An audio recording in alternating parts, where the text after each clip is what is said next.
Sorry I had to end so abruptly yesterday. They only give you a certain amount of time to do a video, and I thought I was running out, but I found out I've got 15 minutes, so we'll be able to finish chapter one, chapter one today. And the name of it is The Wrong Door.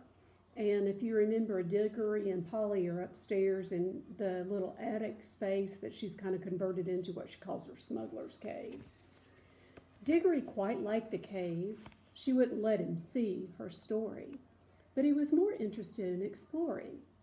"Look here," he said. "How long does this tunnel go on for?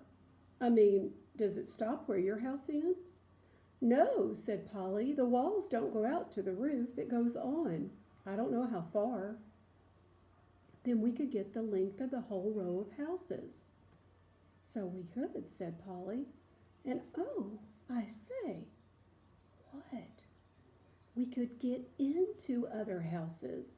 "Yes, and get taken for burglars. No thanks." "Don't be so jolly clever. I was thinking of the house beyond yours." "What about it?" "Why, it's the empty one. Daddy said it's always been empty ever since we came here." "I suppose we ought to have a look at it then," said Diggory.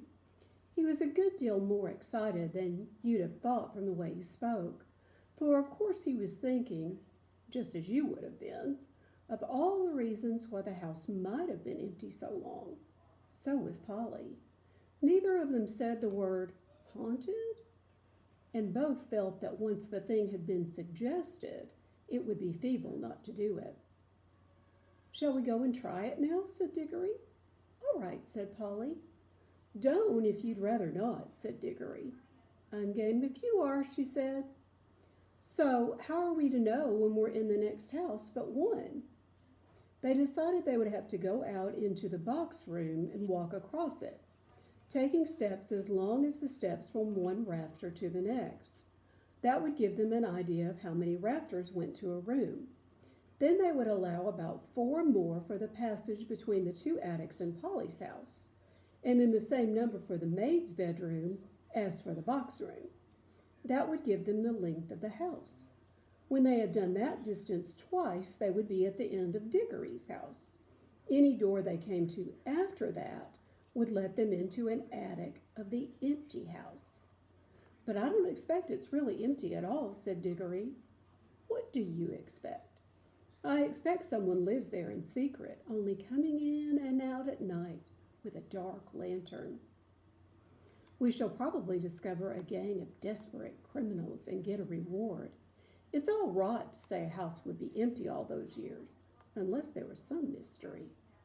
"Daddy thought it must be the drains," said Polly. "Pooh! Grown-ups are always thinking of uninteresting explanations," said Diggory.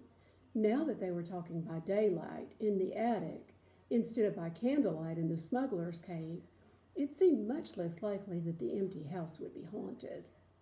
When they measured the attic, they had to get a pencil and do a sum.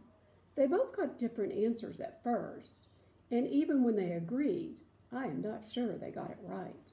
They were in a hurry to start on the exploration.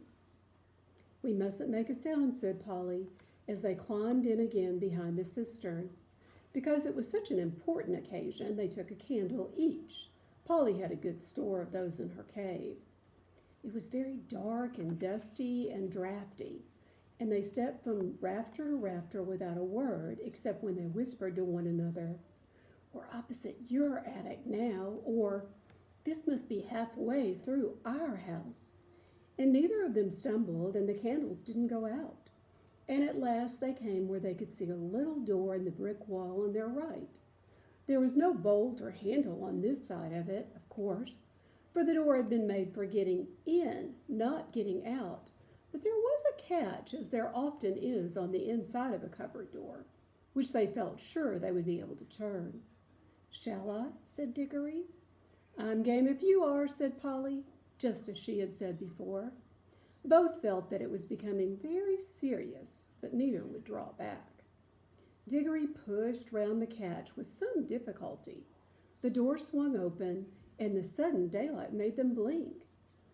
Then, with a great shock, they saw that they were looking not into a deserted attic, but into a furnished room. But it seemed empty enough. It was dead silent. Polly's curiosity got the better of her. She blew out her candle and stepped out into the strange room, making no more noise than a mouse. It was shaped, of course, like an attic, but furnished as a sitting room. Every bit of the walls was lined with shelves, and every bit of the shelves was full of books. A fire was burning in the grate. You remember that it was a very cold, wet summer that year. And in front of the fireplace, with its back toward them, was a high-backed armchair. Between the chair and Polly, and filling most of the middle of the room, was a big table piled with all sorts of things. Printed books and books of the sort that you write in, and ink bottles and pens and sealing wax, and a microscope. Let me show you the picture of the room as they saw it when they first looked in before I turned the page. I forgot. But what she noticed first was a bright red wooden tray with a number of rings on it. They were in pairs, a yellow one and a green one together, then a little space, and then another yellow and another green one. They were no bigger than ordinary rings, and no one could help noticing them because they were so bright. They were most beautifully shiny little things you can imagine. If Polly had been very little younger, she would have wanted to put one in her mouth. The room was so quiet that you noticed the ticking of the clock at once, and yet, as she now found, it was not absolutely quiet either. There was a very, very faint humming sound. If vacuum cleaners had been invented in those days, Polly would have thought it was the sound of a hoover being worked a long way off, several rooms away and several floors below. But it was a nicer sound than that, a more musical tone, only so faint that you could hardly hear it. "It's all right. There's no one here," said Polly over her shoulder to Diggory. She was speaking above a whisper now, and Diggory came out, blinking and looking extremely dirty, as indeed Polly was too. "This is no good," he said. "It's not an empty house at all. We'd better leave before anyone comes." "What do you think those are?" said Polly, pointing at the colored rings. "Oh, come on," said Diggory. "The sooner—" He never finished what he was going to say, for at that moment something happened. The high-backed chair in front of the fire moved suddenly, and there rose up out of it, like a pantomime demon coming up out of a trapdoor, the alarming form of Uncle Andrew. They were not in the empty house at all. They were in Diggory's house and in the forbidden study. Both children said, "Ooh," and realized their terrible mistake. They felt they ought to have known all along that they hadn't gone nearly far enough. Uncle Andrew was tall and very thin. He had a long, clean-shaven face with a sharply pointed nose and extremely bright eyes and a great tousled mop of gray hair.